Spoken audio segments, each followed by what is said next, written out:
guys, it's a cold Oklahoma day, but I want to go over the new addition to the CORNYOTE family, and that's our new InTech trailer. It's a 28-foot, all aluminum frame, all aluminum trailer, and I tell you what, they did a really good job on this thing. I was lucky enough to pick it up.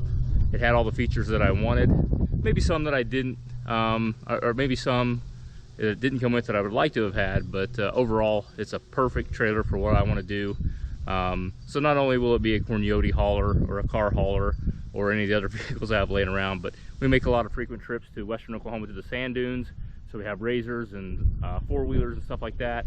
So it gives us a good opportunity to have an enclosed trailer for day trips out there. We have the toter home for bigger trips that has, you know, a camper and stuff in it, but for day trips it's hard to justify dragging that big thing out just to go out there for a day trip and then come back. So this will be a perfect addition for that as well. So what I'm going to do is kind of walk around the trailer, talk about what this thing has in it, what it includes, and then talk about what we're doing inside.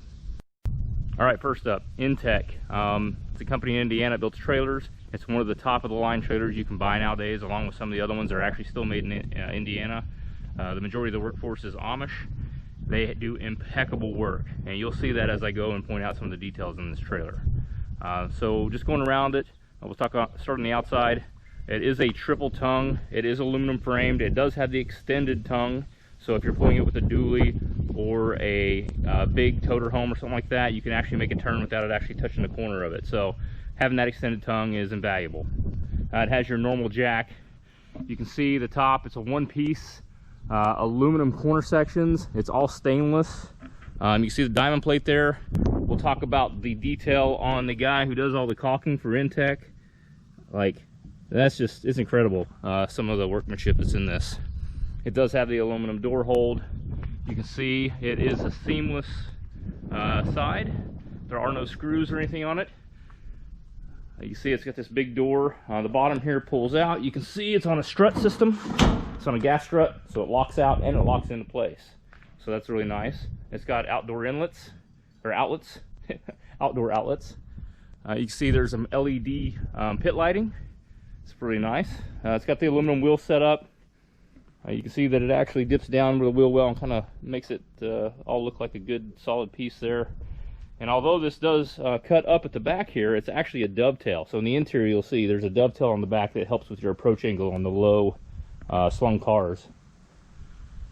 All right, going around the backside here, you'll see the LED lighting on the tails. Very nice. Looks finished. Really cool.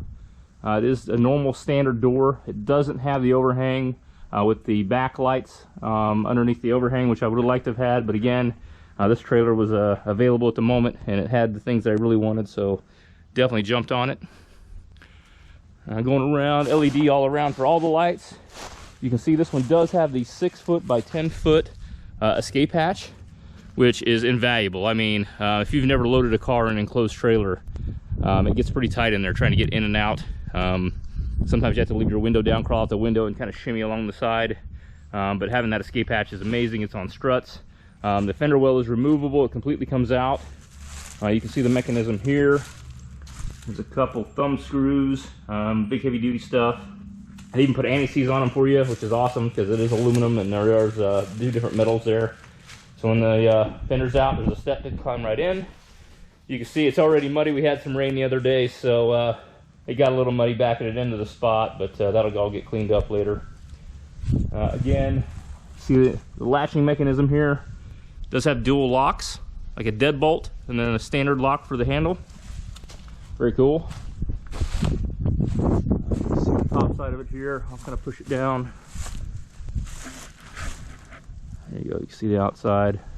It is a solid piano hinge along there, which is awesome for strength and durability. Continuing on around to the other side. Just a really well finished trailer. It really is. You see here's the 50 amp generator. We do have a generator that we carry with us, so that'll be awesome for hookups. That is actually the vent for the interior battery. You can see this hitch assembly. It's all bolted on. Very rugged, very big, very tough. I'll go over this hitch lock here in a second. But yeah, it's a beautiful trailer. Moving on the inside here, you can see we've been doing some work. It does have LED lighting in the roof. Beautiful interior, spare tire. It does have a full extruded floor, aluminum extruded. Same with the ramp, extruded aluminum, very tough. This does have a 12-inch fold-over flat for low approach. We'll see how that does with Cornyote's. Cornyote's pretty low. It actually has a 1.5 inch drop in the front, but the coilovers, we can adjust that. But I'd like to be able to load it without having to have race ramps or anything additional to it. It'd be nice to be able to set that up, and I can raise the tongue up a little bit too to help it with that. But yeah, interior LED lighting. You see the front cabinets here. Cabinetry is beautiful. I mean, they do a really good job. These are really high quality cabinets. They all lock. They all have gas struts on them. As soon as you open up, there's your breaker panel with your breakers, master switch. They come down, they lock solid. They're really big cabinets too. I mean, there's a lot of space in there. Helmets, race gear, whatever you want to take. Down here, same thing. These open up. These are massive. There's a lot of space in here. They're all individual cabinets per side. There's the battery for all the power and stuff. That actually gets charged via the truck, or for the generator. It has a charge set up for if you run the generator, it will recharge that battery for you, so that's great. Just the little details, like these little rubber snubbers on there to keep the cabinets from crashing in. Again, the guy that caulks this thing, he's a beast. I've never seen like caulking that good, especially in a hard to reach place like inside cabinetry and stuff. They definitely don't cut any corners. They're proud of their work, which is hard to find nowadays, unfortunately. You can see we've got a lot of stuff going on. One of the things we're doing is we're installing LTrack. So this is used in the airline industry and a lot of other places. It gives you infinite numbers of tie-down points. For example, I was just checking to see how this works. I got these straps. These are actually using the L-lock system that are built into the straps. You see this pops up and it slides forward. It's under tension right now because I want to show you how you would tie stuff down here. So what this enables you to do is have a low profile vehicle and keep all the straps low, keep the ratchets slow. You don't have to crawl under stuff. You just slip it over the tire. And also when you tie down by the tires, it still uses the car suspension. So the car's not getting jostled by the road or by the trailer. It still has a suspension under it, so you're not getting stuff. And a lot of times that's not a big deal, but if you have a race car that, you know, has one little loose wire on it, if you're getting jostled down the road and that comes loose, you might be stuck for the day, without anything to run. So it is nice. It gives you a lot of opportunities on how you want to tie stuff down. Again, it's super easy. You don't have to go crawling under the car. I love this setup. It's the whole reason I wanted to do it. That and the fact that I have a lot of different vehicles that I want to go and put in here. And the 4 D-rings in the floor don't always fit every profile of what kind of vehicle you want to put in here. So that gives me a lot of opportunity. You can see this is the dovetail on the back. You can kind of see the bend here. It's kind of hard to see, but it starts right here, dovetails down. You can see it along the wall there. Actually, this LTrack actually bent into shape perfectly, so I didn't have to cut it at the seam and push 2 pieces together. Again, more outlets on the inside. But I can't wait to get all this done. It's a pain in the butt. As you can see, there's a crap ton of holes. Now, maybe you might not need to tie it down by every single hole or bolt it down with every single hole. I prefer to do it that way. If you're putting tension on this thing, you don't want to pull up through the aluminum floor. And it is an aluminum floor and it is soft. So any number of bolts you can put in will help spread that stress load along the length of the entire strip. And helps tie all those pieces together. In airplanes and stuff, this is actually part of the structural airframe if they tie it all together. Because it is very rigid and it's very strong stuff because it's extruded as well. So I'm doing every single bolt. It's a pain in the butt, but it'll be worth it. You can see the hardware here. There's a lot of it. And it's all stainless steel. I didn't want anything to rust or corrode over time. So buy once, cry once, as they say. And that's very fitting for both the hardware going in and the trailer itself. One of the other things I want to talk about is security. My old hitch is about 9 years old. It is a steel drop hitch. It served its purpose really well. Unfortunately, there's not a really good way to lock it. So I opted for this one. Very, very nice hitch. It's all aluminum, super light. It does have a locking pins. It locks this hitch into place. Now up here, there's multiple options for that. But I reached out to Pack Lock. Pack Lock makes some really nice high security locks. This will be for the actual pin that holds it in the receiver. This is one for the actual trailer hitch. There's padlocks, and there's a puck lock on the front of the hitch lock that I'll show you in a second. But one thing about pack lock is they're actually very high security locks, as in they are very pick resistant. Not every lock can be picked open easily, and this is one in the case actually. I've got some master locks, you know, they can be picked in about 10 seconds. These I have not been able to pick yet. I'm not a very good lock picker, but there's guys out on the internet that are, and even they have a little bit of a tough time with them. So unless you're a better than average locksmith, you're not going to be able to just crack one of these open real quick. They do have hardened shackles, hardened stainless shackles.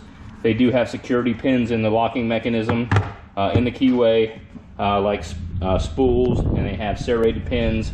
That makes them very difficult. So the cool thing about pack lock is when you pick a number between, I don't remember what it is, 0 and 100,000 or something like that, that becomes your key profile. So if you order locks, you can select that single key profile and all your locks will be keyed exactly the same. So you can use one key for all your locks, which is super handy if you have a big ring of keys like I do for every little thing that you have. It makes it nice to cut down on those keys, have one key for everything, and then you don't have to carry this big freaking key ring around with you. So out here, this hitch lock, again, we have a pack lock puck. It's on the front here, very high security. It's very hard to get into. This hitch lock's made by Proven Industries, and it is hardened 1/4 inch steel. Some of it's a little bit thinner than that, looks like 3/16, but still, it's super hard steel. You'd have to cut at this for a significant amount of time to break into it. The other thing that I really like about it is it captures your chains. They get locked in here, so someone can't just loop the chains over a ball, drop the hitch, you know, up, and then run off with it without actually attaching it, just using the security chain. So it captures all that in there. It's super tight. There's not a lot of wiggle room, and it's a very high secured lock. Now, obviously, if somebody wants something bad enough, they'll find a way. So you really should use it in conjunction with a wheel lock, so that somebody still can't just drag it away. That'll be coming too. I have a big high security cable with another padlock that I'll use. I have to secure the wheels. Definitely something I don't want stolen. I have some other trailers, obviously, that probably don't cost anywhere near as much, but still, this one is something I want to keep around. Again, pack locks on the rear. These are the 200A series. So yeah, it's nice to have all that stuff tied together. Real quick, we'll lock up here. This is a 600A lock. This will be the one that I use the wheel lock on. Much bigger shackle, obviously, much bigger lock. Very cool. All the straps I have are actually built for the LTrack system. So it's nice to have that stuff already set up. Makes it easy. Infinite number of tie down points, like I said. I'm doing a full length on both sides about the track of the car, getting bolted down. And then I'm going to do a center section as well, so I can do ATVs on the right and left and have plenty of tie down points for them all. So we'll continue on with putting our LTrack flooring in. It's a pain in the butt, but it needs to be done. If it's an option that you're looking to get in a trailer, highly suggest getting it from the factory. Saves you a lot of time and a lot of drilling. It's a little nerve-wracking to take a $20,000+ trailer and start drilling holes every 6 inches in the floor. It makes you a little nervous the first time, but again, it's an awesome system. If you haven't used it before, highly suggest it. If it's an option you can get, definitely get it. If it's not an option you can get, there's plenty of websites out there that carry it, and it's reasonable. I think we ended up paying about $650 for the entire sections of LTrack, all the hardware, and also some of the tie down stuff as well. So not bad, it's reasonable, and well worth it in the end. So once we finish that up, we'll get the car loaded, we'll strap it down, show you how that works, and we'll go from there. All right, guys, we got all the flooring in, all the LTrack, and I tell you what, that is a pain in the butt. There's a lot of screws. I wanted every one of them. It's a lot of hardware, it's a lot of work, but it's well worth it, and I'll show you why here very shortly. We got the picnic table in. This is our pit ride. I was hoping that 28 feet would be enough, and it is. We actually have about 6 inches in the front, probably a foot in the rear, so that leaves us plenty of room. This side we'll get the generator in the toolbox, so everything should fit pretty nicely. I'm pretty excited about that. So we're going to go ahead and tie down the car. I'll show you why the benefits of LTrack, why we wanted to do this, and how much easier it really is to tie stuff down. All right, Here's the LTrack stuff. Kind of just lay it on the ground here out of the way. First thing we're gonna do is gonna put a ratchet in. It'll just slide right in, anywhere along this spot. I like to get it out here in front, away from the tire. That gives you plenty of space. Next thing we'll hook in is the shackle here. I'll show you what that does. We'll try to find a good spot. I think that'll work. Then we'll grab our strap. Put it right about here. See there? What we'll do is we'll run this over the top of the tire. The car is lowered, so it's a little tight in here, but it'll fit just fine. Get it centered.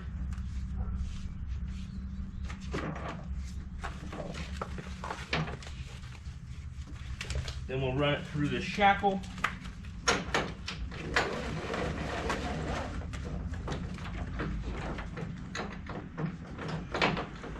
Once this is set up, you don't have to actually break it down. You could leave it, all the stuff on the floor and everything. I'm gonna move this up a little bit, just touching the fender well. That'll work. That's touching a little bit too, so I'll move it forward. That'll be perfect. All right. Ratchet here.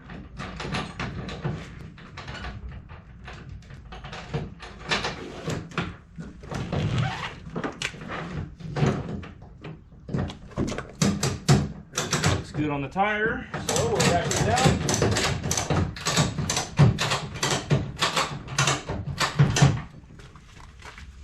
There you go, you can see it's tight. There's no movement in the car whatsoever, front to rear. I mean, you just cannot move it. Now imagine that's just four of those. That's gonna secure it really well. All right, just to get a close up. You see it's not touching anywhere. That's locked in. We're going over the tire. We're coming down into this shackle. And then go into the ratchet strap here. And what that does is it allows you to keep your ratchet strap completely away from the body. It's easy to get to, easy to tighten, easy to loosen. You don't have to crawl under the car. You don't have to try to find tie-down points.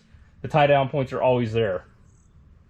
And it allows the car to ride on its own suspension, so you're not getting any rough riding out of the car. The trailer suspension doesn't have to do all the work. The car suspension can do it as well. So you'll see that's the easiest way to look at it. I'll go ahead and do the back too. It'll be a little tighter because it's the fender well, but it's not that hard to get a strap through the tire over there. And again, we'll just tie it down the same way. Once I get that done, I'll go ahead and show you the video of it. All right, just show you how easy this is. We'll slide this in the rail. It'll clip in. We'll run this over the tire. It's a little tight, but it'll go in pretty easily. Try and push it back on the tire. Then we'll come around back. Keep pushing this in a little bit. This one will go back here.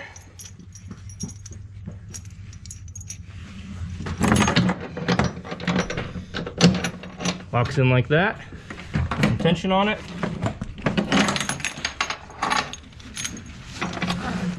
This will just clip in. See? Just like that. Get your ratchet. There you go. Tighten down.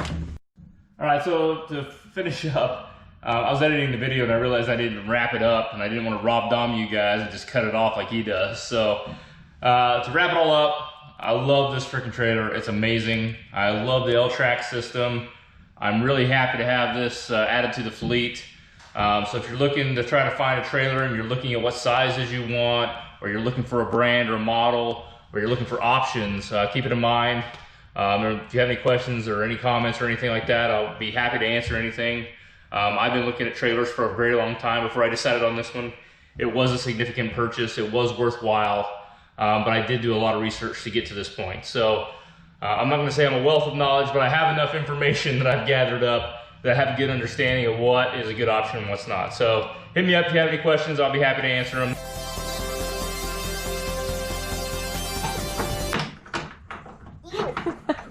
just was saying. What? Is that funny? I have no idea what I'm doing. Mom, don't step on the blessing. Don't fall down. You're going to have to edit some of this. Why are you facing the wrong way? Yeah, thanks, Maddie. I don't need sideways video. No, it was my mom. Killing me. It was my mom. Okay, well, I'm trying to get it as far as I can to where